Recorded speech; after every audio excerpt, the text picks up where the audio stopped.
Halo, apa kabar Sobat Reform? Semoga keadaannya sehat walafiat dan siap untuk mengikuti materi pada sesi kali ini. Setelah Sobat Reform sebelumnya telah mengikuti banyak sosialisasi terkait pelaksanaan reformasi birokrasi, pada kesempatan kali ini kita akan membahas terkait pembangunan reformasi birokrasi level mikro atau instansional. Sebelum memasuki ke pembahasan tersebut, kita akan mencoba menjelaskan terkait pelaksanaan reformasi birokrasi secara umum terlebih dahulu.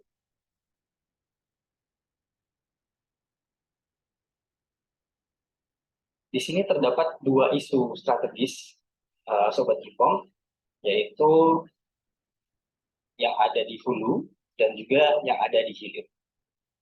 Problem-problem hulu ini adalah yang biasa kita sebut permasalahan di tata kelola pemerintahan. Sedangkan untuk problem hilir, ini adalah permasalahan-permasalahan yang langsung dirasakan oleh masyarakat. Kurang lebih selama satu dekade pelaksanaan reformasi birokrasi, lebih banyak fokus pada penyelesaian di permasalahan isu hulu, yaitu terkait dengan tata kelola pemerintahan. Sehingga seringkali kita disibukkan untuk memenuhi administratif, dokumentatif, sehingga kita seringkali mengabaikan dampak yang seharusnya kita lakukan dalam melaksanakan reformasi birokrasi. Maka melalui kebijakan yang terbaru, melalui Permenpan RB nomor 3 tahun 2023, melalui perubahan roadmap reformasi birokrasi, pelaksanaan reformasi birokrasi sekarang terbagi ke dalam dua fokus utama, yaitu problem hulu yang akan coba diselesaikan melalui reformasi general, sedangkan untuk problem hilir akan coba kita ungkit kinerjanya melalui reformasi birokrasi tematik.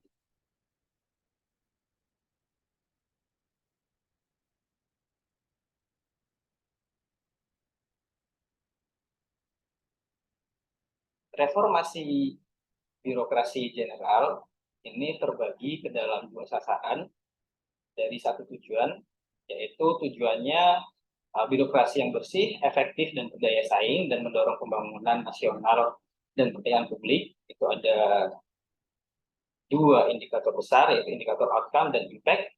Masing-masing ada pengukurannya tersendiri. Kemudian untuk RB General, ini ada sasaran terciptanya tata kelola pemerintahan digital yang efektif, lincah, dan kolaboratif, dengan indeks yang ditargetkan adalah indeks SPPE, capaian akuntabilitas kinerja, dan juga capaian akuntabilitas keuangan. Sedangkan untuk sasaran satunya adalah terciptanya budaya birokrasi berakhlak dan dengan ASN yang profesional. Ini terdapat beberapa indikator jadi perhatian, yaitu employment di ASN, indeks berakhlak, nilai survei penilaian integritas, dan nilai survei kepuasan masyarakat. Nah, di sisi lain, untuk RB tematik terdapat beberapa indikator-indikator kinerja yang perlu untuk diperhatikan, yaitu terkait dengan pengentasan kemiskinan, peningkatan realisasi investasi, kemudian pengendalian stunting, serta penanganan laju inflasi dan tingkat penggunaan produk dalam negeri.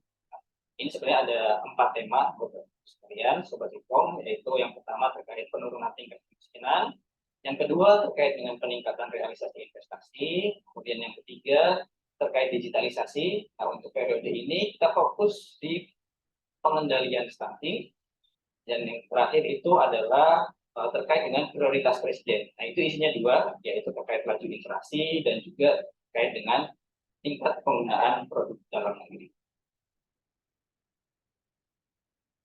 Nah, ini adalah yang membedakan Bapak Ibu struktur kinerja dari roadmap sebelumnya ya dengan roadmap yang terbaru saat ini, yaitu yang sebelumnya tujuan RB adalah pemerintahan yang baik dan bersih. Untuk saat ini tujuan RB yang terbaru adalah birokrasi yang bersih, efektif, berdaya saing, mendorong pembangunan nasional dan pelayanan publik. Tentu di sini sudah cukup jelas ya Bapak Ibu bahwa reformasi birokrasi yang saat ini kita coba bangun adalah reformasi birokrasi yang berdampak, yang bisa memberikan kontribusi terhadap pembangunan nasional, dan juga bisa setara dengan negara-negara maju lainnya.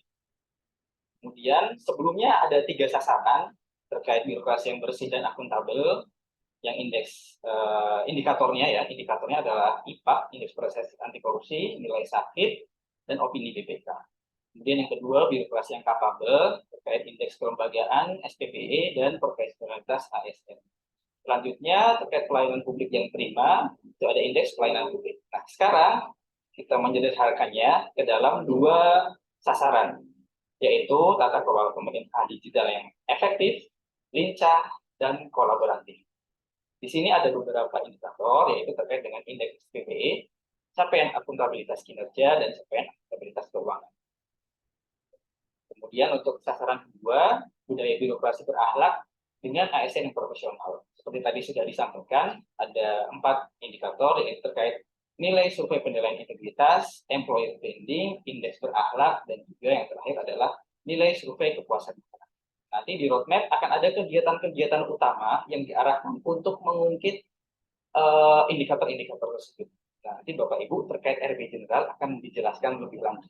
Tapi poinnya adalah kegiatan-kegiatan utama yang ditetapkan dalam roadmap, Bapak Ibu perlu dipastikan pelaksanaannya sampai di tahun 2024. Kemudian untuk sasaran reformasi birokrasi tematik adalah meningkatnya kualitas tata kelola dan hasil pada 4 tema prioritas RB tematik yang tadi sudah dijelaskan. Ini turunannya adalah rencana aksi reformasi birokrasi tematik. Sebelum kita melangkah lebih lanjut ke pembangunan informasi birokrasi mikro, ini ada penjelasan singkat ya Bapak Ibu. Kenapa, apa sih mikro gitu kan? Apakah ada level lainnya? Nah, terkait pelaksanaan reformasi birokrasi terdapat 3 level Bapak Ibu, yaitu level makro, level meso, dan juga yang terakhir adalah level mikro. Secara umum, level makro dan meso itu lebih sifatnya nasional, dan untuk level mikro itu lebih ke instansional. Level makro itu lebih memberikan arah kebijakan pelaksanaan reformasi birokrasi ke depannya. Nah, ini biasanya ada di KPRBN Bapak Ibu, yang diketuai oleh Bapak Wakil Presiden Republik Indonesia dan dibantu oleh Sekretaris Eksekutif KPRBN. Nah, kemudian setelah ditetapkan arah kebijakannya, apa sih yang kemudian harus dilakukan?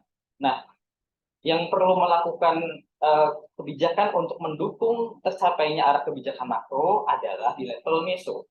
Nah, level meso itu siapa saja? Level meso adalah instansi-instansi pemerintah, kementerian lembaga yang melakukan yang bertanggung jawab atau dan melakukan evaluasi atas pelaksanaan reformasi birokrasi pada bidang masing-masing.